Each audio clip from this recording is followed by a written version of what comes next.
নির্বাচনে লড়বে, সে বিজেপি হোক, তৃণমূল হোক, সিপিএম হোক, কংগ্রেস হোক।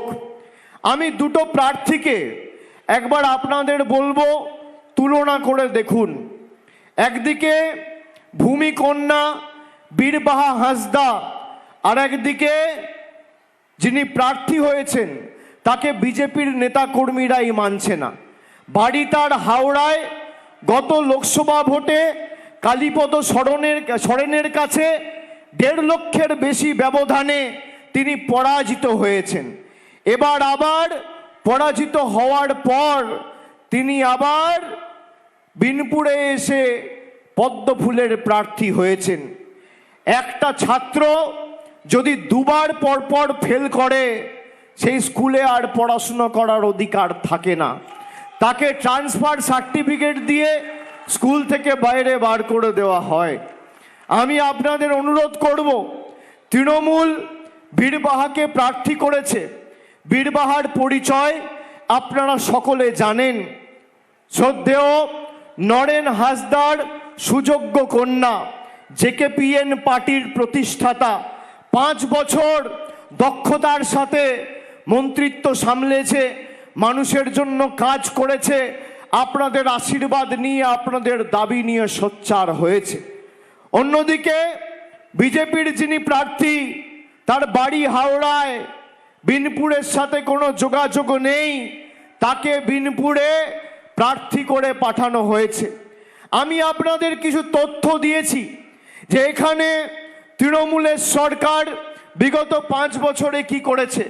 আমি আরও তথ্য আপনাদের দেবো, কিন্তু বিজেপির নেতাকর্মীরা যখন আপনাদের কাছে প্রচারের জন্য আসছে, এদের কাছে তথ্য চাইবেন না।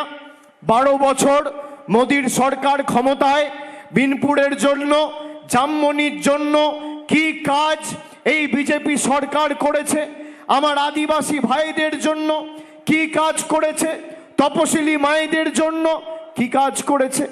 একদিকে দিদি প্রতি মাসে তপশিলি মায়েদের, বোনেদের, জনজাতি মূলবাসী মায়েদের, দিদিদের, বোনেদের, বৌদিদের মাসে 1500-1700 টাকা করে লক্ষ্মীর ভাণ্ডার দিচ্ছে।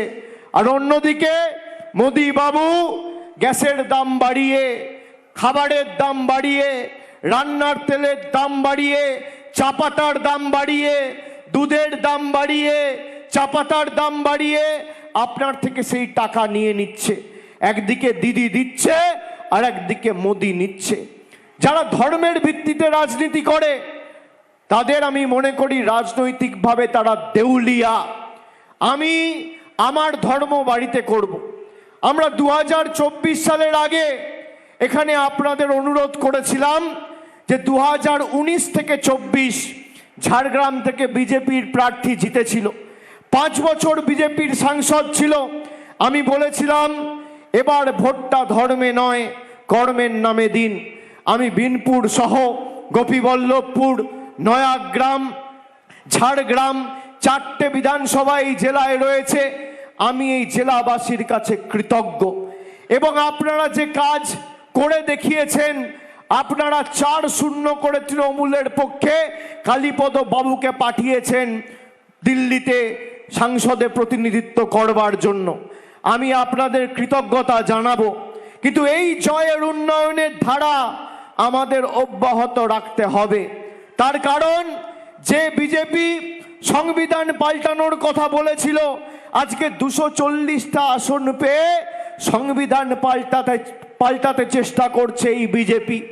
অভিন্ন দেওয়ানি বিধির কথা এরা বলেছিল যে ক্ষমতায় এলে আনবে। আমার তপশিলি মায়েরা, আদিবাসী জনজাতি মূলবাসী ভাইয়েরা শুনে রাখুন, আজ থেকে 2 দিন আগে গুজরাটে অভিন্ন দেওয়ানি বিধি বিধানসভায় আনা হয়েছে। এই বিজেপি যদি অভিন্ন দেওয়ানি বিধি আনে, যাকে বলে ইউনিফর্ম সিভিল কোড, তাহলে সব থেকে বেশি ক্ষতিগ্রস্ত হবে আমার আদিবাসী ভাইয়েরা, বোনেরা। আমরা কি খাবো, কি পড়বো, কিভাবে পুজো করব, ধর্মাচরণ করব, কার সাথে কথা বলবো, দিল্লির নেতারা ঠিক করে দেবে। শুধুমাত্র আমাদের ভোট নিয়ে তারা ক্ষান্ত নয়, আমাদের ভোট নিয়ে তারা শান্ত নয়। আমি কার সাথে কথা বলবো, কি রঙের জামা পরবো, কোন রাস্তা দিয়ে হাঁটবো, মোদি বাবু ঠিক করে দেবেন। এর বিরুদ্ধে ভারতবর্ষের মাটিতে একমাত্র তৃণমূল কংগ্রেস লড়ছে। আপনাদের সমর্থন থাকলে আগামী দিন 250-র বেশি আসন নিয়ে চতুর্থবার তৃণমূল কংগ্রেস সরকার করবে, এ নিয়ে কোনো দ্বিমত বা কোনো অনিশ্চয়তা নেই। কিন্তু লড়াইটা চতুর্থবার মমতা বন্দ্যোপাধ্যায়কে মুখ্যমন্ত্রী করার নয়, আপনার অধিকারকে সামনে রেখে যাতে আগামী দিন এই উন্নয়ন আপনি পান এবং উন্নয়ন বাধাপ্রাপ্ত না হয়, এই লড়াই সেই লড়াই। আজকে দিদি মায়েদের লক্ষ্মীর ভান্ডার দিচ্ছেন। মায়েরা দিদিরা যারা আছেন হাত তুলে বলুন, পাচ্ছেন? পাচ্ছেন? প্রতি মাসে 1700 টাকা, আর সাধারণ পরিবার হলে মাসে 1500 টাকা। যারা মাসে 1700 টাকা লক্ষ্মীর ভান্ডার পাচ্ছেন, এক বছরে 20,400 টাকা। দিদির সরকার 5 বছর ক্ষমতায় থাকলে 26 থেকে 31 আপনারা 5 বছরে 1,02,000 টাকা আপনাদের ব্যাংক অ্যাকাউন্টে সরাসরি পাবেন। 1 টাকা, 2 টাকা, 10 টাকা, 15 টাকা, 100 টাকা, 1000 টাকা নয়, 1,02,000 টাকা সরাসরি মামাটি মানুষের সরকার আপনাদের ব্যাংক অ্যাকাউন্টে পৌঁছে দেবে। বিজেপির নেতারা কেউ বলছে লক্ষ্মীর ভান্ডার বন্ধ করব, কেউ বলছে লক্ষ্মীর ভান্ডার বাড়াবো। একাধিক রাজ্যে বিজেপির সরকার ক্ষমতায় রয়েছে। উড়িষ্যার মুখ্যমন্ত্রী বিজেপির, এদিকে বিহারের মুখ্যমন্ত্রী বিজেপির, ত্রিপুরার মুখ্যমন্ত্রী বিজেপির, আসামের মুখ্যমন্ত্রী বিজেপির, অরুণাচলের মুখ্যমন্ত্রী বিজেপির, উত্তরাখণ্ডের মুখ্যমন্ত্রী বিজেপির, গুজরাটের মুখ্যমন্ত্রী বিজেপির, রাজস্থানের মুখ্যমন্ত্রী বিজেপির, মধ্যপ্রদেশের মুখ্যমন্ত্রী বিজেপির। আমি চ্যালেঞ্জ করব, একটা রাজ্যে যেভাবে মমতা বন্দ্যোপাধ্যায় প্রত্যেকটা পরিবারের মহিলাদের লক্ষ্মীর ভান্ডার দিচ্ছে, বিজেপি যদি একটা রাজ্যে করে দেখাতে পারে আগামী 30 দিনের মধ্যে, আমি তৃণমূলের হয়ে আপনাদের কাছে সমর্থন চাইতে আসব না। করে দেখাক, এলে এই করব, তাই করব। আর লোকে লোকে খালি ঝগড়া, ধর্মে ধর্মে দাঙ্গা বাঁধানো, ঝগড়া লাগানো। কখনো হিন্দুর সাথে মুসলমানের লড়াই, কখনো আদিবাসীদের সাথে কুর্মীদের লড়াই। আর এখন তো রাগঢাক গুড়গুড় নেই। আদিবাসী কুর্মী সমাজের নেতা অজিত মাহাতোর ছেলে এখন বিজেপির সমর্থিত প্রার্থী জয়পুর বিধানসভা থেকে। এরা আপনার অধিকার আপনার থেকে কাটতে চায়, আর তৃণমূল আপনার অধিকার আপনাকে দিতে চায়। তৃণমূল চায় আপনার মুখে হাসি ফুটুক, আর বিজেপি চায় আপনার চোখে জল নেমে আসুক। আপনি বলুন, আপনার অধিকার, গ্রামের রাস্তা, মাথার উপরে পাকা বাড়ি, 100 দিনের কাজের টাকা, এই জনবিরোধী মোদী সরকার আর বিজেপি সরকার গরিব মানুষের 100 দিনের টাকা আটকে রেখেছে। এখনো পর্যন্ত প্রায় 5-5.5 বছর হয়ে গেল, 10 পয়সা 100 দিনের বরাদ্দ টাকা এখনো ছাড়েনি বাংলায়। যাদের কাজ করিয়ে বকেয়া পাওনা আটকে রেখেছিল, আমরা দিল্লিতে গেছিলাম লড়াই করতে।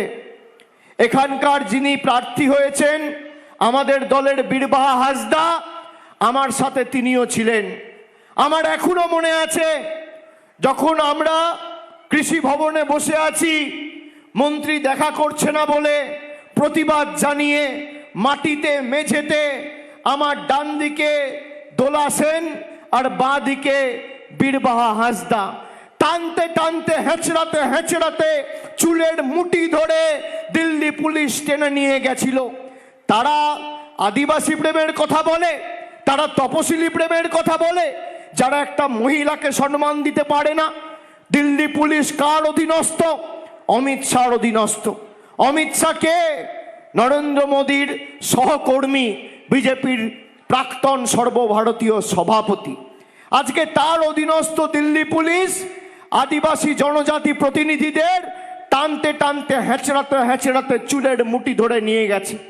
তাদের বাংলার নেতারা বড় বড় ভাষণবাজি করে সংবাদ মাধ্যমের সামনে বলে দেবনাথ হাঁসদা, বীরবাহা হাঁসদা এরা আমার জুতির তলায় থাকে। কে বলেছে? আমি বলিনি, বিরোধী দলনেতা বলেছে। কার নেতা? বিজেপির নেতা। এরা আমাদের অধিকার নিয়ে আমাদের উন্নয়নের কাজ করবে।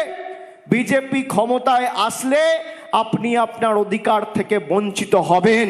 আর তৃণমূল ক্ষমতায় থাকলে এখানে যে উন্নয়নের ডালি নিয়ে মমতা বন্দ্যোপাধ্যায় এসছে, 2011 সালের আগে এই বিনপুর, জামমনি, ওদিকে সারেঙ্গা, রায়পুর, উপরে মানবাজার, বান্দোয়ান কি পরিস্থিতি ছিল? সকালে বিকেলে মানুষ বেরোতে পারতো না, পুলিশ স্টেশনে তালা লাগানো থাকতো, আইন শৃঙ্খলা বলে কিছু ছিল না, পরিকাঠামো বলে কিছু ছিল না, স্বাস্থ্য বলে কিছু ছিল না, শিক্ষা বলে কিছু ছিল না, জনমূলক পরিষেবা কর্মসূচি বলে কিছু ছিল না। রাজ্য সরকার থেকেও কার্যত নিষ্ক্রিয় ছিল। সেই জঙ্গল মহলে শান্তি প্রতিষ্ঠা করেছে আমাদের সরকার। আজকে বিজেপির নেতারা নির্বাচন ঘোষণা হলেই ডেলি প্যাসেঞ্জারি করে কখনো ঝাড়গ্রাম, কখনো পুরুলিয়া, কখনো পশ্চিম মেদিনীপুর, কখনো শালবনী, কখনো গড়বেতা, কখনো নয়াগ্রাম ডেলি প্যাসেঞ্জারি করছেন। 2011 সালের আগে কারোর টিকিটাও খুঁজে পাওয়া যায়নি। তখন লড়াই করেছে একমাত্র মমতা বন্দ্যোপাধ্যায় এবং তৃণমূল কংগ্রেস। আমাদের এটা মাথায় রাখতে হবে। আজ থেকে 6 দিন আগে আমাদের দলনেত্রী, আমাদের মুখ্যমন্ত্রী, তার দলীয় কার্যালয় থেকে আমরা দলের ইস্তাহার প্রকাশ করেছি যে আগামী 5 বছর আমাদের সরকার কি কাজ করবে। আমরা 10টা প্রতিজ্ঞা করেছি। দিদি তার 10 প্রতিজ্ঞার কথা বলেছেন। মায়েরা ভালো করে শুনে রাখুন। বিজেপি আপনাদের ভয় দেখায় যে ক্ষমতায় এলে লক্ষ্মীর ভাণ্ডার বন্ধ করে দেবে। দিদির প্রথম প্রতিজ্ঞা, তৃণমূল কংগ্রেসের সভানেত্রী হিসেবে তিনি কথা দিয়েছেন, আমাদের দল কথা দিয়েছে, প্রতিজ্ঞাবদ্ধ, অঙ্গীকারবদ্ধ যে যতদিন মামাটি মানুষের সরকার থাকবে আপনি মাসের 1-2 তারিখে যেমন লক্ষ্মীর ভাণ্ডার পাচ্ছেন সারা জীবন পাবেন, কেউ আটকাতে পারবে না।